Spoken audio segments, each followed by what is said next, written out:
Hey everyone, I wanted to take a few minutes and discuss a really important concept with you called modernism. And it's important for you to understand what we mean by modernism because it was the central philosophical driving force behind artistic thought and musical thought in the late 19th and early through the mid 20th century. So what was modernism? Well, it was a philosophical movement, yeah, but it was a philosophical movement that extended into every aspect of the society. It influenced artistic thought, it influenced political thought, religious thought, and every aspect of the culture. And by the culture, I mean, of course, Western culture, European and American culture. So where did modernism come from? Well, primarily, it came from as a result of a shift in Europe and in America away from an agrarian society, meaning a society that was based on farming and on agriculture. That's the way things were for centuries in Europe, right? But in the early and mid 1800s, through a series of technological advancements that were ever more rapidly occurring, the invention of the steam engine, of electrical light, various forms of communication, the telephone, Morse code, medical advancements. The technological world was advancing really quickly. And the primary result of this was the increase in industry, in mass production of consumer goods. And that was a result specifically of the invention of the steam engine. So throughout the 1800s, you see this, what I'm sure you guys have heard of before, the Industrial Revolution.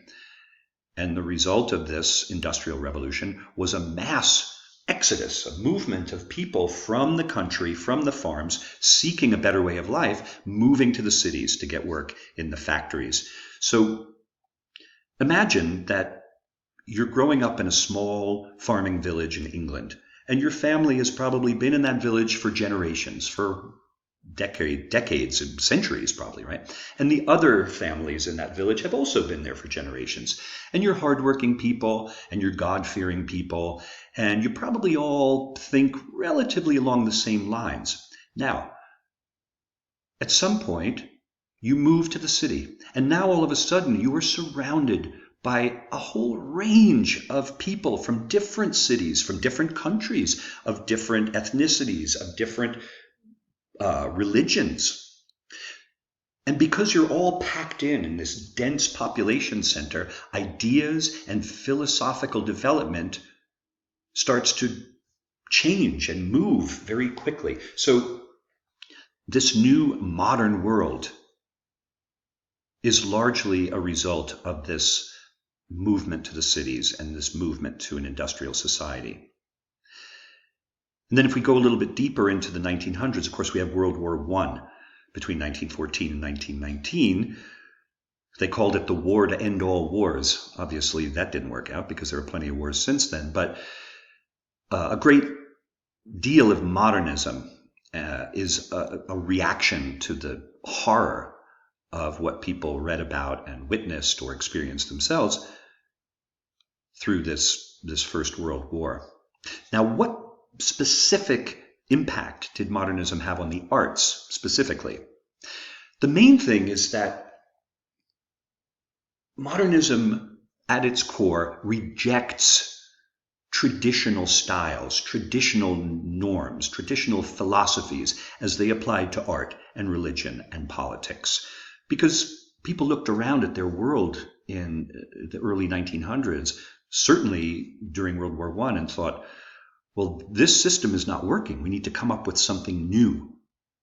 So modernism really centers around a rejection of the old and an establishment of new ways of doing things, new ways of thinking, new ways of dressing, new ways of worshiping God, new concepts of gender and of sexuality, all sorts of new revolutionary thought. Specifically in painting, you have the rejection of what was known as the academic system or the academic approach. Starting with Louis XV in France, the king and then later the country itself, the state of France, dictated what was good and bad, what was acceptable and what was unacceptable in the arts, specifically in painting. And they established these academies that dictated what good art was. And to them, good art was about painting in a very realistic way, very ennobling and uplifting subject matter, like kings and historical events, history painting they called it, right? But in the late 1800s, artists started to reject this. They didn't agree that this was the role of art. They felt that art should be more spontaneous, should be a fresher approach to recording what your experience is. Because that's what art is, right? Be it music, painting, literature, whatever. It's about processing and reporting on or recording what your experience is as a human being on this planet at this exact time. Another specific influence on modernism was the opening up of other nations through colonization. Various countries in Africa were colonized. Various countries in Southeast Asia were colonized by the French, by the Dutch, by the English. And Japan, even though it successfully avoided colonization, was at this time opened up for trade by the West, and there was a flood of Japanese influence on Western Europe, specifically in France. They actually called it Japonisme.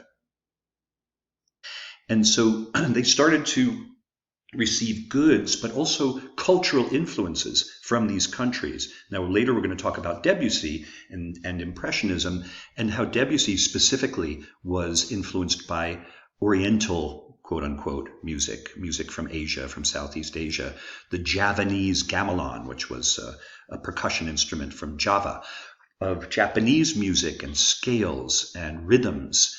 So also, if we look at the painting of the late 19th century, early 20th century, especially in Germany, we see lots of imagery that is influenced by African tribal art.